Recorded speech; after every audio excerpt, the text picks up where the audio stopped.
امروز 1 آگوست است و تازه‌ترین خبرگزاری‌ها از تاجیکستان و جهان را در برنامه اخباری آزادی پیشنهاد شما می‌کنیم. سلام بینندگان عزیز. نخست سرخط موضوعات. رئیس کانی بادام تصدیق کرد که در تحقیق کشتارهای سر و صدای این شهر پیشرفت جای دارد. یگان تام کشتارها بین یکدیگر علاقمندی ندارد. در حالی که دومای دولتی روسیه به طور منظم سنگین‌تر نمودن بودوباش مهاجران را پیشنهاد می‌کند، مقامدار تاجیک مطمئن است که این عمل گروه‌های هنگام‌جوی میباشد. این رو بی‌واسطه به سیاست رسمی دولتی این کشور علاقمند دانستن، من گمان می‌کنم که آنقدر صحیح نیست. و جنگلبانان کلوب صدها کیلوگرم پیسته نورسید را مصادره کرده می‌خواهند مسئولان چینیش غیرقانونی آن را به جوابگاری کشند. نفرایی که به اجازه چینش پیسته را سر کردگان شهرنامه‌شون را قطع کردگی بیکار کردگان. غیرمنتظره از زندان‌های روسیه به یک جای انتقال داده شدن احتمالاً 9 فعال مدنی و یک شهروند آمریکا و همچنین از فهرست محبس‌های آمریکا ناپدید گردیدن نام چند شهروند روسیه آوازه‌هایی را قوت دادند که مقامات روسیه، آمریکا و یک قطار ممالک اروپا تبادل محبوسان را برگزار کردند. در حالی که یگان منصبدار دولت آمریکا یا روسیه در این باره چیزی نگفتند، احتمال می‌رود این کلانترین تبادل محبوسان در دوره بعد از جنگ سرد باشد. دیمیتری پیسکوف، سخنگوی کرملین، در پاسخ به سوال خبرنگاران روز 1 آگوست گفت: من تا حال در این موضوع حرفی ندارم. اما وکیلان دفاعی چند نفری با نفوذی که در محبس‌های روسیه نگهداری می‌شوند میگویند مکان بودوباشی زیر حمایه آنها نامعلوم شده است و این وضع است که اکثر وقت هنگام انتقال محبوسان به عمل می‌آید. در بین چنین محبوسان فعالان مخالف ولادیمیر کارامورزا، ایلیا یاشین و دیگران هستند. در بین خبرنگاران رسانه‌های غربی این تخمین‌ها می‌چرخند که ممکن روزنامه‌نگاری وال استریت ژورنال ایوان گرشکوویچ و کارمند رادیو آزادی آلسو قرماشوا در میان این افراد باشند. در این باره پرزیدنت رادیو اروپای آزاد، رادیو آزادی، استیون کاپوس از جمله گفت: ما امیدواریم همه محبوسان سیاسی که بی اساس در زندانند، مخصوصاً روزنامه‌نگاران به مانند آلسو و ایوان، باید نزد عزیزانشان برگردند. در رابطه با حبس 3 روزنامه‌نگار دیگر رادیو اروپای آزاد، رادیو آزادی که ناعادلانه 2 نفر در بلاروس و یکی در کریم اشغال شده زندانی‌اند، گفتنیم که آنها هرگز فراموش نشدند و تمام کار کرده می شود تا آنها به آزادی برسند. و بینندگان عزیز، همین حالا چند از رسانه‌های بریتانیا و آمریکا خبر دادند که تبادل آغاز یافته است. تفصیلات بیشتر را می توانید در سامانه ما پیگیری کنید. خب، همین حالا گفته شد که خبرنگاری رادیو آزادی آلسو قرماشوا به آزادی برآمده است. خبر را پیگیری میکنیم و به زودی به شما تفصیلات را خواهیم گفت. برمیگردیم به تاجیکستان. هفته گذشته ماموران وزارت کارهای داخلی ولایت سوق یک ساکن شهر کانی بادام را با گمان کشتار 2 خانواده در دهه سنجیدزار بازداشت کردند. حادثه کشتار شب 28 به 29 می رخ داده. میان مردم ترس و وهم را به بار آورد، چون در پای آن 6 عضو 2 عائله کشته شدند. مقامات قدرتی تاجیکستان درباره بازداشت گمانبر اطلاع نشر نکردند، ولی رئیس شهر کانی بادام بعضی از جزئیات آن را به روزنامه‌نگاران بیان داشت. فرزان محمدی گزارش می‌دهد. شخصیتی هم یک نفرش معین شدگی. عبدالسلام تختسونزاده، رئیس شهری کانی بادام، روز 31 ایول در نشست خبری از بازداشت یک گمانبر شده کشتار دهه سنجیدزار خبر داد. حادثه 2 ماه پیش رخ داده در منطقه سر و صدای زیاد برپا کرده بود. حادثه سنجیدزار کن همون معین شدگی علاقه راستگاه و گروه فوری تفتیشات پرکراتوری گنرال این تفتیشات بروسوس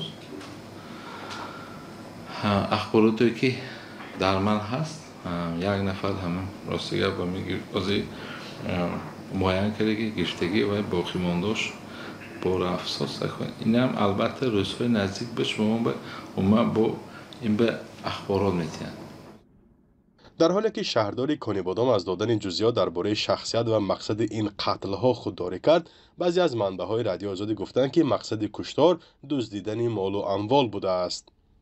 بازداشت گمانبر به اطلاع دریافتی تقریباً 1 هفته پیش صورت گرفته است، اما جزئیات آن به سبب به تفتیشات خلل نرساندن گفتن نمی شود. مقامات خبر را تصدیق یا رد نمی کنند و به همین سبب درباره شخصیت گمانبر و هممسلکانش معلومات زیاد نیست. این هم در حالی است که به گفته عبدالسلام تختزونزاده 5 حادثه وزین کشتار در نیم ساله اولی امسال در حدود شهر به قید گرفته شده است. همه این کشتارهای دیگر یک گردش بگم تا علاقمندی دارد. چیزی که بسیاری همه واسطه اخباری آمد همش گردش به علاقمندی کردن که این چیزایی که حالت هست که ما همش تقریبا که من شنا شدگی همینجا میدونیم یگان تام کشتارو بین یکدیگر علاقمندی ندارد. شهرداری کنیبادام اینچنین درباره دزدی و غارتگری و وحشت افکنی برخی از نوارهای اینترنتی را شرح داد. او گفت که حالتهای دزدی در شهر در این مدت خیلی کم شدند و گپ و آوازها در شبکه‌های اجتماعی اساسی واقعی نداشت. سیاه‌پوشی و چیزی حالت حدود شهری کنیبادام نبود و گرفته راستی همین گرفته پرتافتن و همین شبکه‌های اجتماعی بود و یگان جوی باید شهری کنیبادام ماننده نبود. این خیلی آدم نیستند. حکوی همین یک چیز مثال برای که مردم تهلکه و انداختن.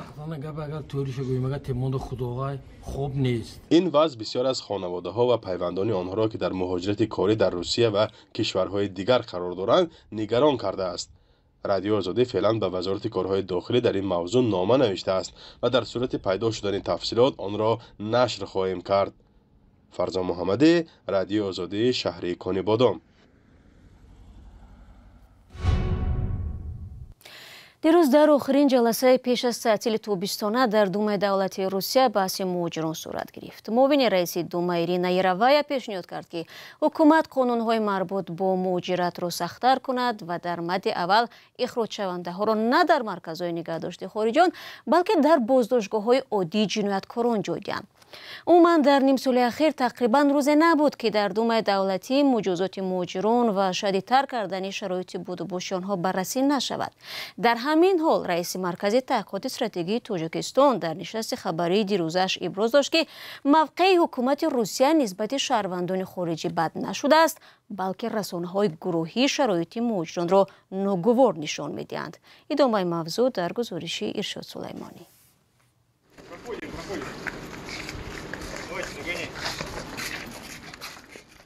هرچند فشار و بدرفتاری با مهاجران در روسیه به دستور قانونگذاری و تلاش نهادهای دولتی این کشور جریان دارد، خیرالدین عثمانزاده رئیس مرکز تحقیقات استراتژی وابسته به رئیس جمهوری تاجیکستان میگوید فشار و مناسبت درست با مهاجران موقع حکومتی رسمی روسیه نیست. این اظهارات رئیس مرکز تحقیقات استراتژی روز 31 ایول در نشست خبری صدا داد. مناسبت شهروندان یک کشور و شریک استراتژیمون نسبت به شهروندان ما رسانه‌ای میشوند.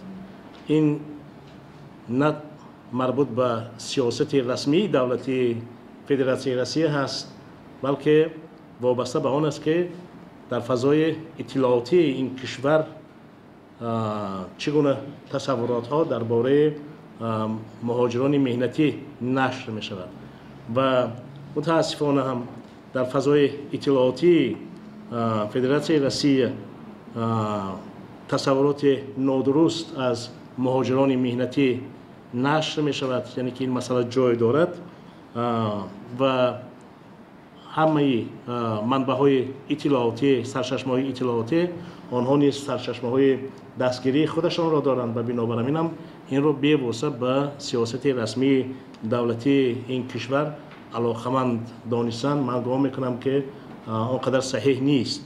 این اظهارات در حال صدا می‌دهد که خدمات دولتی، پارلمان، کمیته تفتیشات و پلیس روسیه به تکرار از تنظیم مهاجرت و راندن مهاجران آسیای مرکزی یا به وطنشان یا به جنگ اوکراین اعلانیه و بیانیه می‌دهند.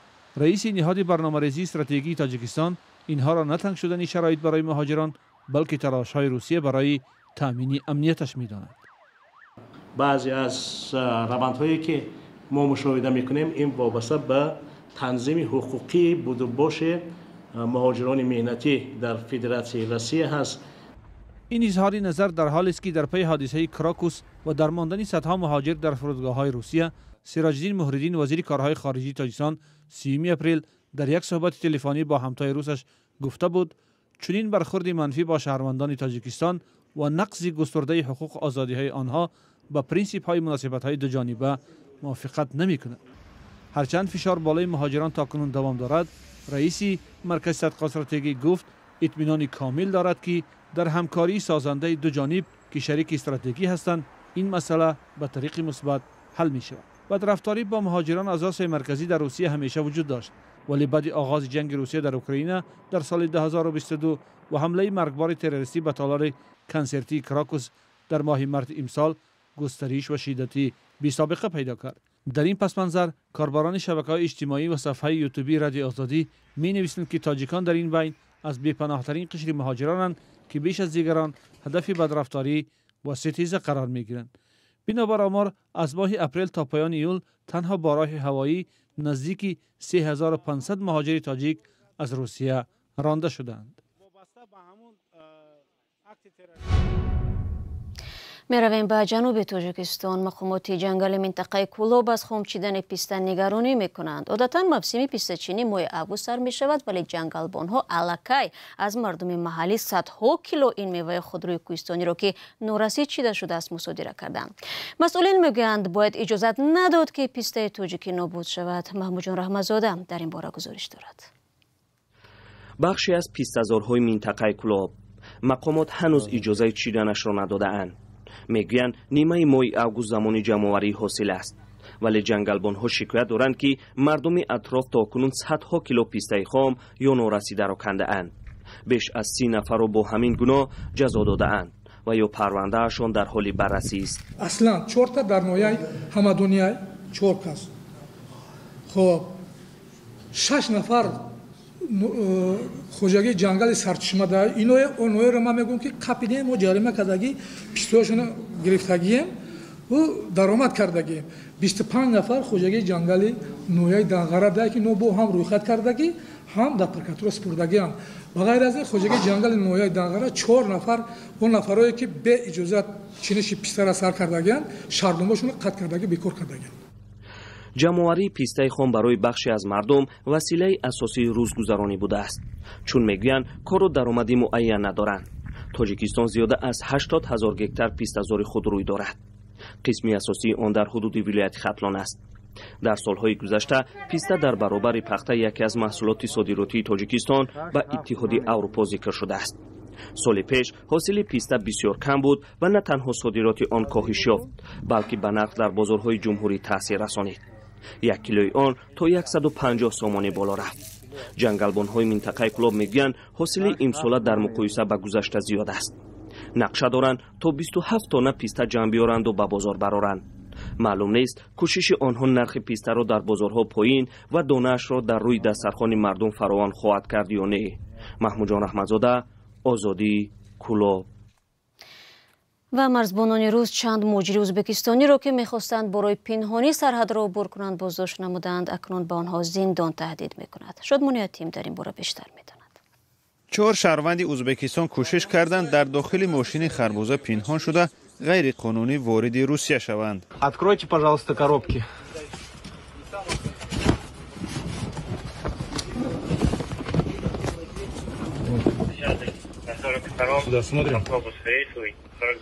مرزبانان در گذرگاه سرحدی آزینکی ولایت سراتوف خواستند ماشین بارکش را که از ازبکستان خربوزه می آورد تفتیش کنند. هنگام سنجش معلوم شده است که در ماشین نه تنها خربوزه بوده است، بلکه همچنین 4 مرد در پس قوطی‌ها پنهان شده‌اند. آنها خواستند غیر قانونی به روسیه وارد شوند. اکنون همراه با راننده و صاحب بار در تشکیل مهاجرت غیر قانونی عیبدار می شوند. همه آنها را تا 5 سال زندان تهدید می کند. دوستان عزیز، فرصتی که در اختیار داشتیم انجام و بعد تشکر که در برنامه با ما بودید. خبر و مطالب بیشتر در وبسایت ما گذاشته شده است. با امید خبرهای خوب خود را ایجاد کنید و خدا نگهداری هر یک شما باشید.